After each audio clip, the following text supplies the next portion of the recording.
You wake up, you go to work, you get paid. And somehow, at the end of the month, the money is just gone. Sound familiar? Here's the thing. You're not bad with money. You're not lazy. You're not unlucky. You just never got taught how this actually works. Because here's the uncomfortable truth. 90% of people spend their entire lives working for money, but never learn how to make money work for them. And by the end of this video, you're going to understand exactly why, and more importantly, exactly what to do about it. Let's get into it. Think about everything you were taught in school. Math, history, literature, science. Nobody sat you down and said, here's how money works. Here's how to save it, grow it, and eventually stop trading your time for it. That class didn't exist. So most people grow up doing what their parents did, what their friends do, what feels normal. And what feels normal is this: earn money, spend money, hope something is left over, repeat. That's the cycle. And it's not your fault you're in it, but it is your responsibility to get out of it. Here's what's really going on beneath the surface. Most people have what I call a survival mindset around money. They think about money in terms of today. This bill, this month, this problem. Wealthy people operate from a builder mindset. They think in years, decades. They ask a completely different question. Not how do I pay my bills, but how do I build something that pays my bills for me? That mental shift, alone, that's where wealth actually begins. Now let's talk about the 5 specific things that quietly destroy most people's financial futures. These aren't dramatic. In fact, that's what makes them so dangerous. Wealth killer #1.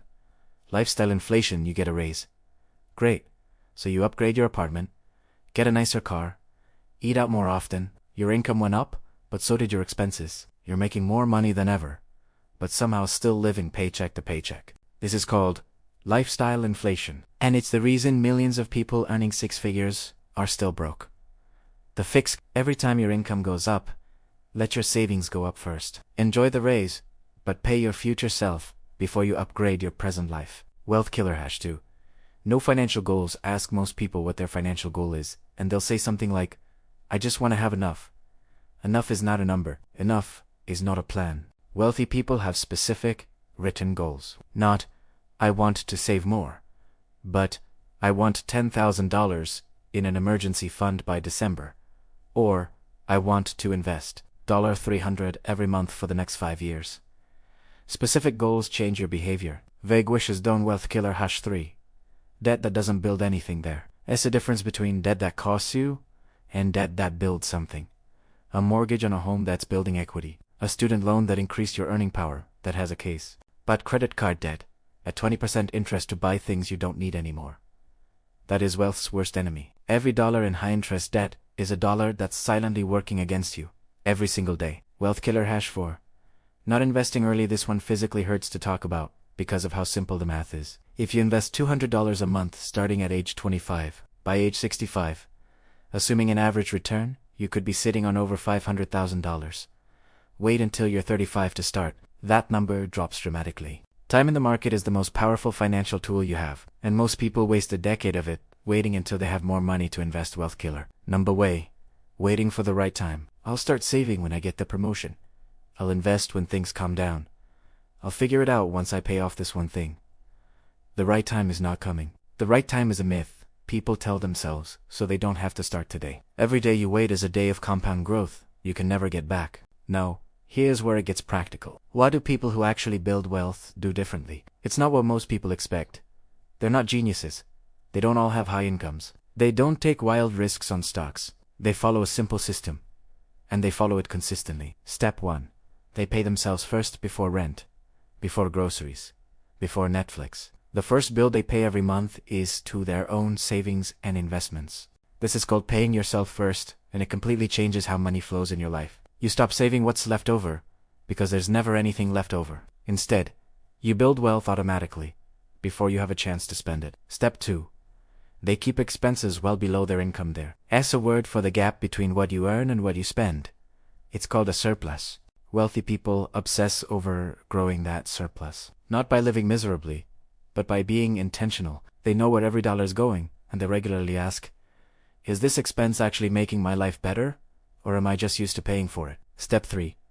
They let money grow over time. They invest consistently. not perfectly, not at the exact right moment, just consistently. Index funds, retirement accounts, real estate. The vehicle matters less than the habit of investing regularly and leaving it alone. Step 4. They increase their income. Cutting expenses alone has a ceiling.